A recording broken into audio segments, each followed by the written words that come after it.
dimanapun Anda berada. Senang sekali bisa berjumpa dalam program Morning Call di pagi ini bersama saya, Pendeta Rivensia Jeriska Anggoro Sosialisa.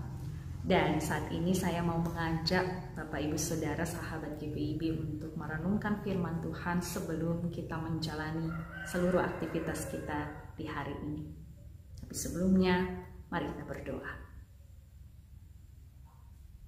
Kami bersyukur kepadamu ya Allah yang baik, karena Engkau berkenan menjaga kami di sepanjang tidur malam kami, dan berkenan membangunkan kami di pagi hari ini. Sebelum kami menjalani hari ini, kami mau meminta tuntunan Tuhan bagi kami melalui kebenaran firman-Mu. Karena itu biarlah Roh-Mu yang kudus menerangi hati dan pikiran kami. Agar firman Tuhan yang sebentar akan kami baca dan kami dengarkan, sungguh-sungguh dapat kami pahami dengan baik, dan kemudian kami pun memegangnya sebagai pedoman dalam hidup ini dan menjalani hari ini di dalam terang kehendak Tuhan. Berfirmanlah kepada kami ya Bapa, kami sedia mendengarkan sabda-Mu. Amin. Bacaan Alkitab pagi ini terambil dari Kejadian pasal 2 ayat 21 sampai 23. Demikian bunyinya. Lalu Tuhan Allah membuat manusia itu tidur nyenyak. Ketika ia tidur, Tuhan Allah mengambil salah satu rusuk daripadanya, lalu menutup tempat itu dengan daging. Dan dari rusuk yang diambil Tuhan Allah dari manusia itu, dibangunnyalah seorang perempuan, lalu dibawanya kepada manusia itu. Lalu berkatalah manusia itu, inilah dia tulang dari tulangku dan daging dari dagingku. Ia akan dinamai perempuan, sebab ia diambil dari laki-laki. Demikian jauh pembacaan Alkitab, terpujilah Tuhan Yesus Kristus. Haleluya. Sahabat GPIB, di dunia kedokteran, proses pembedahan yang dalam bahasa Inggris kita kenal dengan kata surgery itu berasal dari bahasa Yunani, chirurgia, yang berarti pekerjaan tangan. Proses pembedahan itu sendiri bertujuan untuk mengobati penyakit atau luka yang dilakukan secara manual melalui pekerjaan tangan dan dibantu dengan instrumen lainnya. Umumnya dalam proses pembedahan dilakukan pembiusan, entah itu bius total ataupun bius lokal. Kalau bius total, biasanya pasien akan tertidur selama proses pembedahan itu berlangsung. Sahabat GPIB, bacaan Alkitab kita pagi ini juga memberi gambaran bagi kita bahwa Allah sedang mengerjakan sesuatu pada tubuh manusia yang diciptakannya. Dikatakan bahwa Allah membuat manusia itu tidur nyenyak, lalu mengambil salah satu rusuk daripadanya, kemudian kembali menutup tempat itu dengan daging. Memang proses yang dilakukan Allah ini bukan secara langsung untuk mengobati penyakit atau luka. Namun proses yang dilakukan ini adalah untuk membangun dan menghadirkan cinta bagi sang manusia. Cinta yang dalam Alkitab kemudian kita melihat itu sebagai seorang perempuan atau penolong yang sepadan baginya. Allah mengerjakan itu semua dengan tangannya, dengan terampil dan teliti. Allah mau tetap bekerja untuk kebaikan sang manusia. Allah memberi segenap waktu dan perhatiannya bagi pekerjaan itu. Artinya, Allah benar-benar peduli terhadap keberlangsungan hidup sang manusia dan mau memastikan bahwa ia memperoleh seorang teman hidup yang nantinya akan berjalan bersamanya dan menolongnya dalam berbagai keadaan. Sahabat GPIB, proses menghadirkan penolong bagi manusia melalui pekerjaan tangan Allah ini mau menunjukkan kepada kita bahwa untuk membangun dan menghadirkan cinta selalu membutuhkan tindakan aktif dan bukan pasif. Karena itu, ketika kita berbicara tentang cinta, hal itu bukan pertama-tama soal rasa, tapi tentang usaha, upaya, serta perbuatan nyata yang dilakukan untuk mencapai sebuah kehidupan yang harmonis. Maka bagi kita semua, mari tetap berusaha untuk menjaga cinta yang sudah Tuhan hadirkan dalam hidup kita. Jika di hari ini masih ada keluarga atau rumah tangga yang bergumul dengan kehidupan yang kurang harmonis, jangan berdiam diri saja.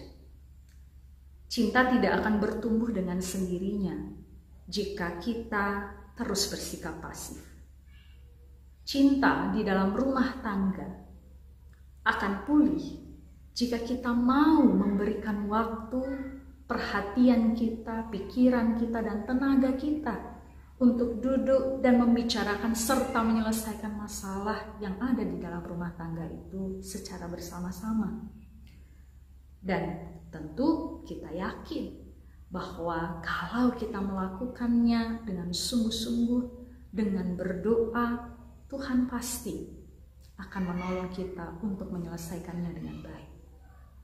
Kalaupun ada di antara kita yang hubungannya sedang kurang harmonis dengan sesama, entah itu dengan anggota keluarga kita, atau dengan tetangga kita, teman kerja, sahabat, ataupun rekan sepelayanan kita, maka mari jangan mendiamkan mereka terlalu lama.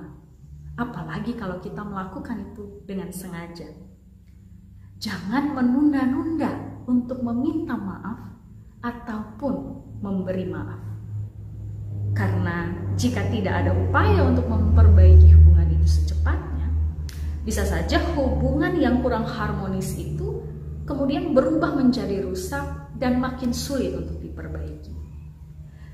Sahabat GPIB, memasuki minggu kedua sesudah Paskah ini, kita diingatkan bahwa Allah Pencipta yang sejak awal sudah mengerjakan dan menghadirkan cinta bagi hidup manusia, juga telah mengupayakannya melalui Yesus Kristus yang sudah mati dan bangkit karena cintanya untuk kita.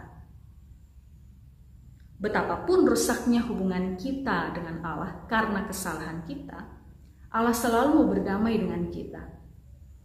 Inisiatif untuk memperbaiki hubungan dan menghadirkan cinta itu selalu datang dari pihak Allah.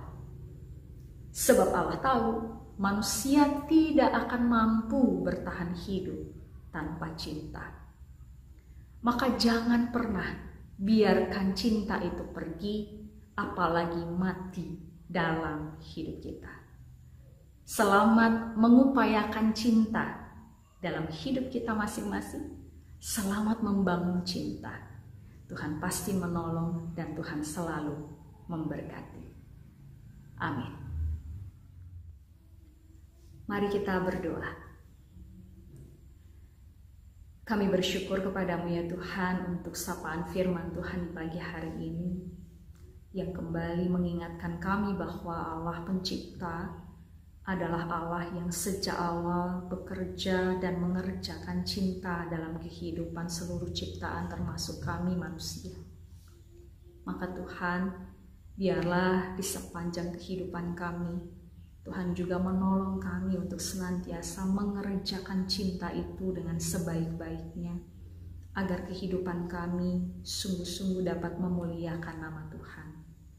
Jika ada di antara kami yang rumah tangganya sedang kurang harmonis, Tuhan biarlah Engkau hadir dan menghadirkan cinta itu tetap di dalam rumah tangga kami.